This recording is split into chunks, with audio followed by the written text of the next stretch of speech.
አሰላሙ አለይኩም ወራህመቱላሂ ወበረካቱ። እንዴት ናችሁ የኛ ውድ ቤተሰቦች? ሰላም ናችሁ? ደህና ናችሁ? እንዴት ናችሁ? እኔ ደህና ነኝ አልሐምዱሊላህ። እንግዲህ ዛሬ ያው የመጣሁት ማሻአላህ ብያለሁ። በመጀመሪያ ጊዜ ሶፊ ያው ቶፊቅ ጋር ተጣልታ በጣም ባዘነችበትና ባለቀሰችበት ሰዓት ያው እኔ ማንኛውም እህቴ በጎን ሲያለቅሱ ደስ ስለማይለኝ እኔም ደግሞ በጣም የዛ ጊዜ አልቅሼ ነበረ። ዛሬ ግን ማሻአላህ ተባረከላ ብያለሁኝ። ያው ዛሬ አይደለም ያየሁት ትናንትና ነበረ፣ ግን ዛሬ መስራት ስለነበረብኝ መጥቻለሁና በጣም ደስ ብሎኛል። ሶፊ ቤሎ ለብሰሽ ከምትወጁ ሰው ጋር በእንደዚህ አይነት ደረጃ ስላየሁሽ ደስ ብሎኛል። ማሻአላህ ብያለሁ። እና ደግሞ የኛ ውዶች ዛሬ ጀማልን እኔ በህይወቴ ቤሎ እንደዚህ ኢትዮጵያ ላይ ለብሼ አላቅምና ማለት ነው ቤሎ መልበስ አለብኝ። ምክንያቱም እኔ በስደት ዓለም ነው የለበስኩት እንጂ ኢትዮጵያ ላይ እንደዚህ ፈታ ብዬ ምናምን ቤሎ አልለበስኩም። እና አሁን ቤሎ አስተኛሽ እንዲያዋለጥሪ ትችላላችሁና ቤሎ ፈልጌያለሁ ማለት ነው። ስለዚህ ሶፊ እንደዚህ አምሮባት ሳይ በጣም ነው ደስ ያለኝ። በጣም እኔ በጣም እንደዛ ያለቀሰችበት ህይወት አሁን ደግሞ እንደዚህ ደስተኛ ሆና የተመለሰችበት ህይወት አያችሁ አይደለ? ህይወት ብዙ አይነት ነውና እንትን ነው ጊዜ ብቻ ህይወት ጊዜ ላይ እንትን ይላል፣ ጊዜ ላይ ደግሞ ይመለሳል። አሁን ግን በጊዜው አለቀሰች። አሁን ግን ህይወቷ ተስተካክሎ እንግዲህ ሙሽሮች ሆነዋል። ማሻአላህ ብያለሁኝ። በዛ ቀጣይ እንግዲህ ጀማልን ምን እንደሚል ዛሬ እኔ እንጃ ተነስቶ ሳይሄድ አይቀርም እጠራዋለሁኝ። ያው የምፈልገው እንደዚህ ሶፊን እንደለበሰችው ፔሎ ትልቅ ፔሎ ማለት ነው እንጂ በጣም የሚያምር ትልቅ ፔሎ ለብሼ ቤቴ ውስጥ ከሱ ጋርና ከጀማል ጋር ይሄን እንኳን እንጂ ልጠይቀው ነው በእናንተ ፊት። ምክንያቱም እኔ በሰው ሀገር በእንትን ነው እንጂ በአገሬ ላይ እንደዚህ ትልቅ ቤሎ ለብሼ ዘና ብዬ አላገባሁም። ስለዚህ አሁን ዛሬ በእናንተ ፊት ልጠይቀው ነው። ምን እንደሚለኝ አላቅም። ልጠይቀው ልጥራውና እና በነገራችን ላይ በዚሁ መሀል ወሬ ስደበልቅባችሁ በጣም ነው ደስ ያለኝ ሶፊዬ። በጣም ከምትወጁ ሰው ጋር መታረቅሽ ሲጀመር ሰው የተጣላ ሰው ጋራ የተዋደደ ሰው ሲለያይ በጣም የልብ ስብራት ነው እና የሚሆነው። አሁን ግን እንደዚህ ደስተኛ ሆነው ራሳቸው ሲታረቁ በጣም ነው ደስ ያለኝ። ያስታረቋቸውም ደግሞ እንግዲህ እኔ በረካ ይሁን እንኳን ያስታረቃቸው ነው የምለው። ደስ ብሎኛል በጣም እና ደስታችሁን ደስታዬ ነው፣ የእነሱ ደስታ ለእኔም ደስታዬ ነው። እሷ በተከፋችበት ሰዓት በጣም ነበር ልቤ የተሰበረውና አሁን ግን በጣም ደስ ብሎኛል። እንግዲህ ጀማልን ልጠራው ነው። ምን እንደሚለኝ አላቅም። አሁን ዝም ብላችሁ አዳምጡ ልላችሁ ነው እንዴ። እኔማ እንደ ሶፊ ቤሎ ካልጎተትኩኝ አይሆንም እንዴ። ምን በወጣኝና እንግዲህ ልጥራውና ብቻ በጥፊ እንዳይለኝ ነው የምፈራው። ጥፊ እንዳይ ቤሎ ስመኝ ጥፊ እንዳላገኝ ብዬ ነው የማስበው። እንግዲህ ልጥራውና አብረን ምን ሰማ ይሆናል መልሱ። እናንተም ዝም በሉኝ እኔም ዝም ብዬ ላዳምጥ ትላላችሁ። ጀማል ናዝጭ ጋር ቁጭ በል። እሺ ምንድን ነው? ና ቁጭ በል። አሁን የሆነች ነገር ላሳየ ነው። መቼም ምን እምቢ እንዳትለኝ እንዳታሳፍረኝ። የእነማንን ነው የምታሳይኝ?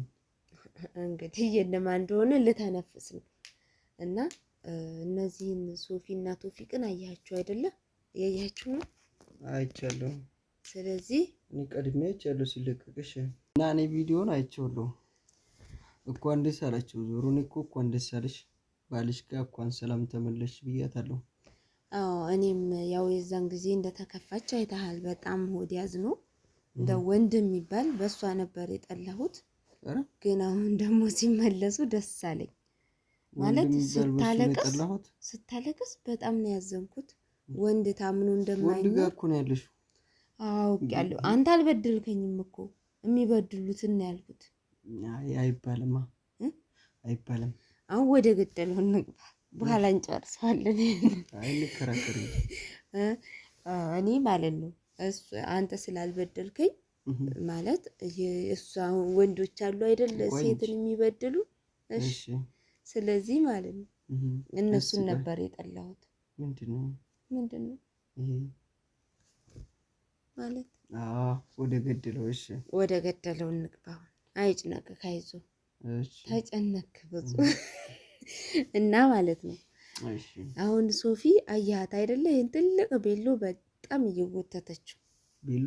አዎ ጎተተችው። ማስታወቂያ ሰርታ ይሆናል። አይመስለኝም። ማስታወቂያ መስራት ፈለግሽ?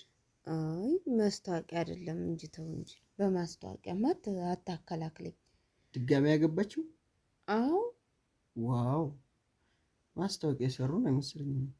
አይደለም ተጋቡ ነው የሚባል ተሞሸሩ።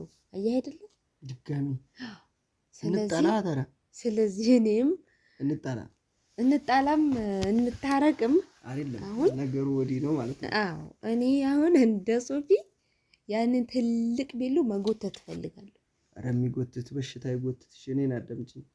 እሺ እንጣላና ድጋሚ እንጋባለን። ይሄ ጥሩ ነገር። አሁን ሶፊ በ1 አመቷ ነው። ያንቺን ራቅ እናደርገዋለን በ10 አመት። አይ ይሄ ይስማማኛል።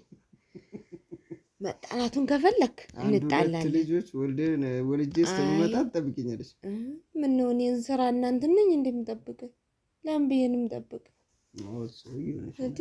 አልገባኝም። አንተ 2 ልጆች እስከምወልድ ሀዋ ቆመ ቀርናት እንደምጠብቅ ድጋሜ ለመጋባት እኮ ነው እንዴ? ምን ማለት ነው? እሱ ከሌላ ሴት ጋር ቤሎውን ጎትቶ 2 ልጅ አድርሶ እስኪመጣ ሀዊ ቆመ ቀሩና ጠብቅ። እንደዛ አይደለም ያልኩት የኔ ወድ። እዚህ ጋር ወራጅ አለ። እኔ ያልኩት አሁን እኔ ያሰብኩት እንዴ ከጀማል ጋር ምን ችግር አለው? እዚህ አሁን ኢትዮጵያ ከመጣን ሳውዲ ተጋባን፣ ከዛ በኋላ ኢትዮጵያ ተመጣን፣ እንደዛ አይነት ቤሎ መጎተት እንዳለብን እኔ በራሴ ገምቻለሁ፣ ፈርጃለሁ። በቃ መጎተት አለብን። እኔ ሲጀመር አልተስማማኝም። ደራረኩ እኮ እስቲ ተወፍር ካለች ፈልግልኝ። ኧረ ሌላ ቤሎ 2ኛ መልበስ እፈልጋለሁ አልኩ። እሱን አይደለም እኔ ደራረኩኝ። ይኸው አሁን ወዝ ያላት ነው የምፈልገው። ስለ መድረቅ ስታወራኝ ይኸው እንደምታይ አልገባኝም። እስቲ ይኸው ተይሻል። ይኸው ወዝ ያላት አላለም። ቅቤ ተቀባ መውዛት ከፈለክ አይደለም ጉንጭ እንዲህ የሚያደርግ ነገር ምናምን ባለፈው በዩቲዩብ እየጠየኩልሽ ነበረ ለአንቺም ለኔ የሚሆን። እሺ ምን አሉ? አይ ቀይራት ነው ያሉኝ ነው አይደል? አዎ ኮሜንት ከፈለግሽ ያሳይሻል። እስኪ አምጣ። እንደው እርግጠኛ ነህ? ይሄን የሚል የለም። ከኮሜንት ጋር ልታጣላኝ ነው። አየህ ኮሜንታተሮች ጋር ልታጣላኝ ነው። እሺ እንግዲህ ዞሮ አሁን እንደ ህፃን እየደረኩ ስለሆነ ወዝ በወዝ ሆኜ እመጣልሻለሁ። ከዛ ቤሎ አይደለም ሌላ ነገር ይደረግልሻል። ያ በህልምሽ እየተኛሽ ያየሽው እንትን የለም ወርቁ በቃ እሱ ነገር ይመጣልሻል። አሁን ነው እኔ የምፈልገው እንዴ? ለምን በኋላ እኔ ወዛው ደረኩት። እኔ እንደዛ ነገር አይስማማኝም። አሁን ካመጣህ ግን ማለት ነው ያንን ወርቁን ቀርቶ ወይም ቤሎውን አሁን ካመጣህ እንስማማለን። እና ያው እኔም ደግሞ ያንን ቤሎ ፈልጌያለሁ። በቃ ቤሎውን ከፈለግሽ ወርቁን ከፈለግሽ እንጣላን አልኩሽ። እነሱ አሁን ተጣልቶ ነው እኮ ይሄ ነገር የተገኘው። እንጣላ በመጣላት ሳይሆን እኔ በጸብም ከፈለግ ችግር የለው። በቃ በስምምነት ነው የምንጣለው። ለ10 አመት ለ10 አመት። አዎ ስለዚህ ለ10 አመት ፊርሚያን ትቀዳለህ ማለት ነው። ፊርማ ያለን እንዴ? ከዚህ በኋላ ፊርማ የለውም ሙስሊም አንቺ። ከዚህ በኋላ ሀዊ ጋር ኒካህ የለኝም፣ ስለዚህ ሌላ ሚስት ፈልጉልኝ እያልክ ነው ማለት ነው። እኔ ከሁለተኛው ከተፈቀደው ይሄና አላነሳብሽም። ዞሮ እሱ ነገር አይሳካም። ሶፊ እንኳን ደስ አላት ባላው ጋር ተመለሰች። አይሳካም። እስኪ ቆይ ነገር ማምጣት በሰው ደስታ ነገር ታመጫለሽ። እኔ እኮ እንደነሱ እንልበስ ነው ያልኩት። ኢትዮጵያ ላይ አለበስንም። ዝግ ያቦ እንኳን አሁን አጨብጭቢላት ለሷ። አይ እኔ አላጨብጭም። ለሷማ አጨብጭብ ያለው ግን እኔ እንድለብስ ነው አይፈለኩት። አጨብጭብ እንጂ። እሺ አጨብጭብ። አይ እንኳን ደስ አላቸው። አሁን ዋና ነገር አይደለም። እኔ መልእክት ላስተላልፍ ዩቲዩብ ስለሆነ እሺ። እሱ አሁን ደስ ብሏት ለሁለተኛ ጊዜ ባሏን አግኝታለች። አስደስታት፣ ሁሉን ነገር አደረገላት አይደለ?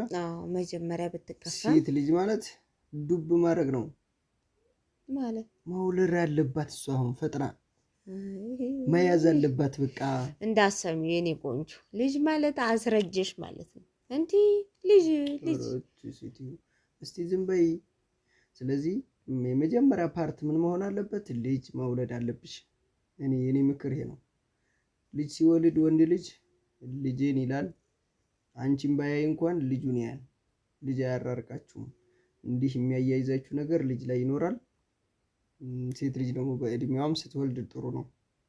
በልጅነት ገብቶሻል። እዛም ማለት ካሉትም ጋር ካለሽም ጋር መጣላት ሳይሆን አሁን አንድ ብላችሁ ያዛርጊ፣ ከዛ ቁልፍ ይሆናል በቃ ነገሩ። ከም በኋላ ድጋሚ ሸይጣን መሀላችሁ አይገባም። ምቀኛም ሆነ ሸረኛ በእናንተ መሀል መግባት አይችልም። ይሄ ልክ ነክ። ያራራቃችሁ ያለ ይሄ ነው። አዎ አንደኛ ደግሞ ባለትዳር ሰው ልጅ ሲፈጠር በጸብ መሀል ልጅ ይታያልና እኔ ባለፈውም ውለጅ ብዬ መከረያለሁ። ያው አሁንም ደግሜዋለሁ። አንቺ ጨርሽላት።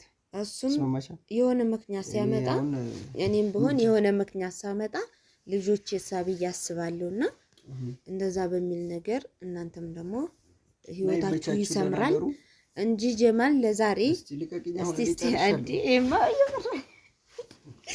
አመለጣያችሁ አይድሊ በቃ እኔ ማላለቅስም እንዴ እኔ ቢሉ የሚያለብሰኝ ሰው የለም ማለት ነው።